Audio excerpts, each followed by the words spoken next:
Hi folks, doing Hero of None with your Mundus Minute for June 14th, 2019. ESO News, Golden Merchant, and Luxury Merchant all in a few minutes. So I apologize for not being here last week. I had some personal matters to take care of, and we're kind of catching up. So last Sunday, Bethesda had its E3 showcase, and ESO had a few major announcements that include the next two ESO DLCs, Scalebreaker and Dragonhold. A link for the trailer and the announcements will be down below in the notes, along with ESO highlights from E3. You can also log into ESO now till June 24th, and if you play TES Legends, you'll receive 15 Moons of Elsra packs inside the card game. You can find out more about that down below in the notes. Also, there's a new Crown Showcase currently up with an Aelfic Banker and Aelfic Merchant. Do recommend to take a look at those. You're going to have a little bit of time to get that before they go off. Again, all that stuff down below in the notes. Now, currently in Luxury Merchant, we have a bunch of Dwarven stuff here, and it's actually kind of interesting. Dwarven Clock deactivated, Fuse Engine. Fountain, which is actually animated. Forge Pillar. And a pressed bed. This will go pretty well with some of the other Frostvault, I believe it was. We had a recent pack here with Dwarven stuff here, and this actually just kind of goes along with it. I believe after this, we'll probably see some more Clockwork City stuff as well. Now, up in the Golden Merchant, for 250k, you can get Hersine's Necklace with Stamina Recovery, Stamina Recovery, and reduces stamina abilities for 4% to you and your 11 group members up to 28 meters of you. Honestly, not that great.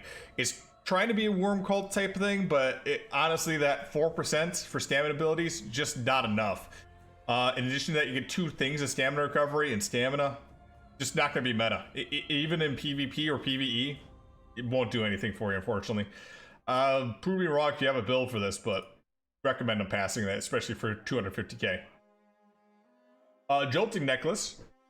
Health, spell resistance, and when you block an attack, you have a 50% chance to charge your arms, causing your next bash ability to deal an extra 6,966 shock damage and increasing your spell resistance by 6,450 for 6 seconds. Alright, it's not bad necessarily. It gives you at least a spell resistance here, which is going to be useful. The damage here, though, is pretty minimal, especially for a bash attack. 50% chance means it's kind of off. I don't think you're going to see this used at all, though, because that health and then the spell resistance there, you don't have anything that's not going to... There's just nothing I can see that you're going to need that much spell resistance for, even in PvP. Maybe this would be interesting with a Necromancer given the new ultimate and the bash ability that goes with it, but yeah, I just can't see it, to be honest.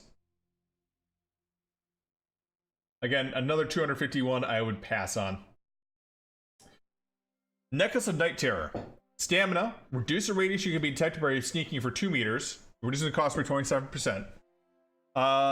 Adds another maximum health, and when you take melee damage, you deal 2,660 poison damage to the attacker. Effect can occur once every 1 second.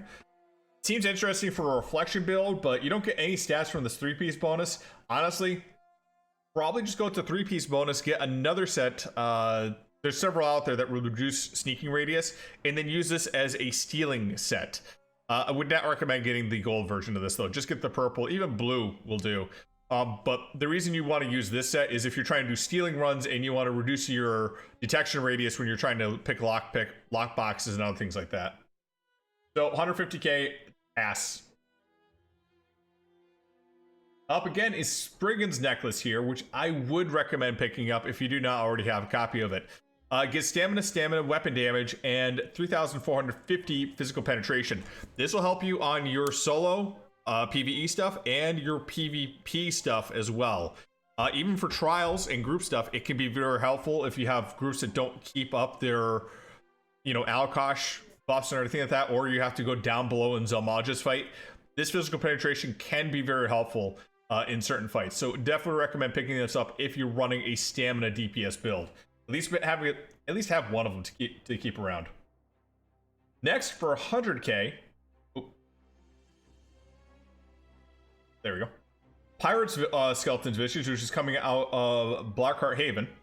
It gives you physical penetration, or physical resistance, spell resistance, and when you take damage to your health, you have 8% chance to transform into a skeleton, which gives you major protection and minor defile. So this actually is a pretty good set. I would recommend getting it. Probably Blackheart Haven is a little bit better, but if you don't like doing dungeons, I can understand getting this. In addition to that, you can get the infused version, or you can get the impenetrable version pretty easily. So you don't have to judge on which or sorry, not judge, but you don't have to guess on which one you're going to get. You know which one you're going to get right offhand. So yeah, I probably would pick this up if you really want to have a tanky type build. Probably would recommend this for Templars because even with this minor defile, you can overheal yourself pretty easily, and you can always just purge it too. Necromancers also might be interested as well. I mean, that's another thing that gives you a skeleton type look anyways, right? And then Stormfist's guys. Stamina recovery, and when you deal damage, you have 10% chance to create Thunderfist, to crushing the enemy, dealing 1,910 shock damage every 1 second for 3 seconds, and then does a final 10k physical damage when the fist closes. Effect can occur once every 8 seconds. So this is kind of a interesting set here. I would recommend this more for PvP, not PvE, and it's kind of weird. You can use this both on a stamina